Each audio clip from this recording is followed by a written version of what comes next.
गया कातिल तू मैं एस्कोबार चुकिया दसो कि मैं पिंजरे दी शेर चुकिया बिग स्टेप रानी चकने स्टेप नी तेरे शहर विच कभी कर निकले पनी एक दीप खड़ी मेरी थाने दे विच बदले ते मैं तू लेना नी मैं डाकू एक नंबर हां जेडी चीज ते अखियों को लेना लहरों को शांत देखकर ये ना समझना कि समंदर में रवानी नहीं है। लहरों को शांत देखकर ये ना समझना कि समंदर में रवानी नहीं है। जब भी उठेंगे तूफान बन के उठेंगे। अगर हम नंबर 5 की बात करें तो अंक ज्योतिष में से one of the most powerful number माना जाता है। यानी कि आप किसी भी महीने की 5 तारीख को, 14 या 23 तारीख को पैदा हुए तो आप मूलांक 5 से हैं।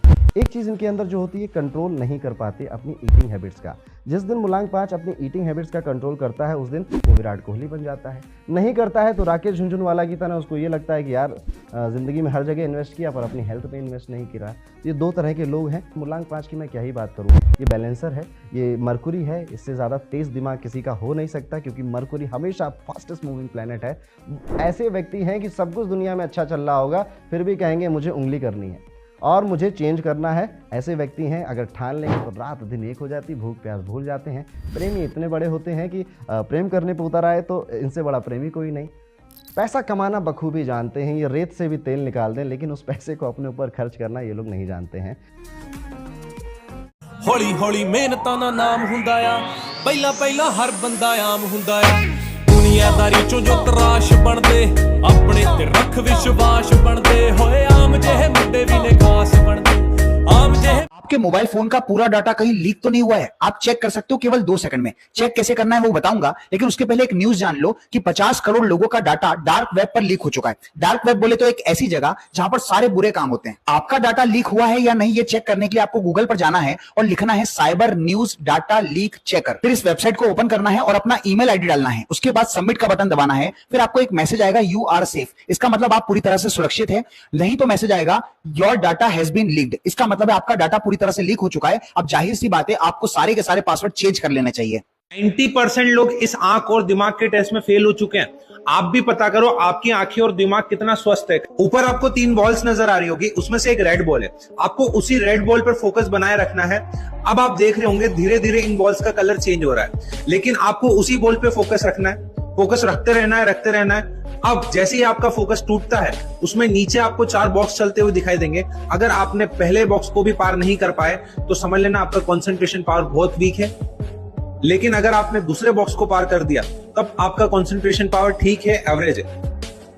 अब अगर आपने तीसरे बॉक्स को पार कर दिया है तब तो आपका कंसंट्रेशन पावर बहुत अच्छा है। और अगर आपने चौथा बॉक्स भी पार कर दिया है और आपको यह भी पता है कि पहले दूसरे तीसरे में से कौन सी रेड बॉल है, तब तो आप दिमाग के और आंखों के बहुत तेज इंसान हो। आप अपनी जिंदगी में कुछ भी हासिल कर सकते हो। अब कमेंट में बताओ आपने कितने बॉक्स को पार किया है और इस वीडियो को अपने दोस्तों और रिश्तेदारों के साथ शेयर करो। ऐसे घरों में पैसा कभी नहीं आएगा, आएगा तो टिकेगा। मनदीप जी, इंसान को पैसा चाहिए, उसके लिए क्या रेमेडी है? घूम फिर के दिक्कत तो पैसा ही है। देखो हमारे घर में एक साउथ ईस्ट डायरेक्शन होती है। साउथ ईस्ट डायरेक्शन में किसी के भी घर में अगर ग्रे कलर हो, ब्लू कलर हो या मिरर्स हो या टॉयलेट हो, ऐसे घरों में पैसा कभी नहीं आएगा, आएगा तो टिकेगा नहीं। कैश फ्लो की डायरेक्शन है। कॉमन चीजें हमारे घर में जो गलतियां होती हैं, उपाय करने के बाद भी उपाय काम नहीं करेंगे। तो सबसे पहली चीज तो ये है कि इसको आप ठीक कर लो। इस जगह पे अगर ये है तो इसको हटा दो। टॉयलेट है तो उसके ट्रीटमेंट्स हैं। रेड कलर की टेप लो, टॉयलेट की सीट को बाउंड्री कर दो और मिरर्स को रिमूव कर दो। हर घर में ना गोमती चक्कर होते हैं, हर घर में कौड़ियाँ भी पड़ी होती है, नहीं है तो इजीली अवेलेबल है। किसी भी कटोरी में आप चावल भरो, गोमती चक्कर डाल लो 4 और 4 डाल लो सफ़ेद कौड़ियाँ। इसको अपने घर के मंदिर में रख दो और इसकी कटोरी के ऊपर आप लाल रंग की मौली बांध दो। माता लक्ष्मी का मंत्र है ओम महालक्ष्मी नमः। इस मंत्र का जाप करके 21 बार इसको रोज नमस्कार करो, आपका कैश फ्लो बढ़ना शुरू हो जाएगा। लेबनान की पहचान मिडिल ईस्ट के इकलौते ईसाई बहुल देश के तौर पर होती थी। यहां ईसाई रहते थे लेबनान में। मजबूत इकोनॉमी की वजह से लेबनान को पेरिस ऑफ मिडिल ईस्ट कहा जाता था। उस वक्त अरब देशों के मुस्लिम शरणार्थियों के लिए लेबनान पहली पसंद था, क्योंकि इस देश ने अपने दरवाजे शरणार्थियों के लिए खोल रखे थे। लेकिन यही मुस्लिम शरणार्थी धीरे धीरे लेबनान के लिए मुसीबत साबित होने लगे। मुस्लिम शरणार्थियों की आबादी बढ़ी तो उन्होंने लेबनान में पूरे अधिकार नहीं मिलने और अन्याय होने के आरोप लगाने शुरू कर दिए। लेबनान में शुरू हुए इस विरोध को फिलिस्तीन के मुस्लिम कट्टरपंथियों ने फायदा उठाया और उन्हें मदद के नाम पर लेबनान सरकार के खिलाफ उकसाना शुरू किया। देखते ही देखते हालात इतने बिगड़ गए कि 1975 से 1990 के बीच लेबनान गृहयुद्ध से जूझता रहा। इस दौरान करीब 1,50,000 लोग मारे गए।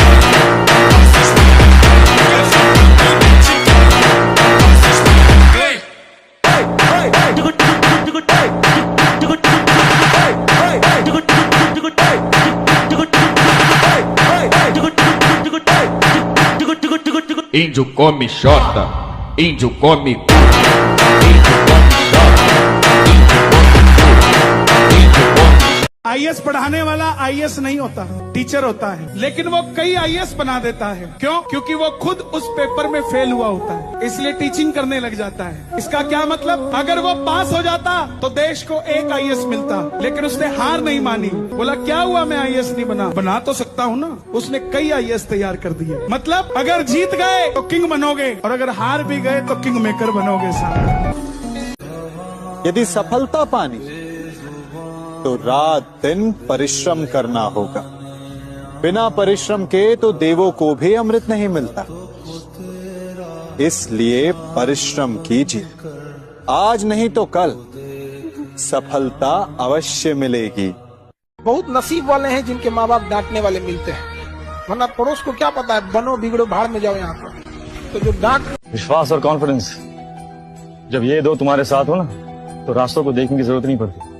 याद रख, अगर आपके पास जो भी सारी चीजें ऑलरेडी हैं, अगर आप उसके लिए ऑलरेडी थैंकफुल नहीं हो, तो आप ये सोचिए भगवान आपको और क्यों देगा।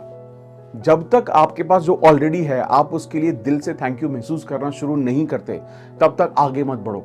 आपको ये समझना पड़ेगा हर चीज की हमारी लाइफ में बहुत वैल्यू होती है। कुछ जो चीजें हैं वो लाइफ में कम रोल प्ले करती हैं, कुछ बहुत ज्यादा इंपॉर्टेंट रोल प्ले करती हैं, लेकिन हर किसी का एक रोल है हमें लाइफ में आगे बढ़ाने के लिए।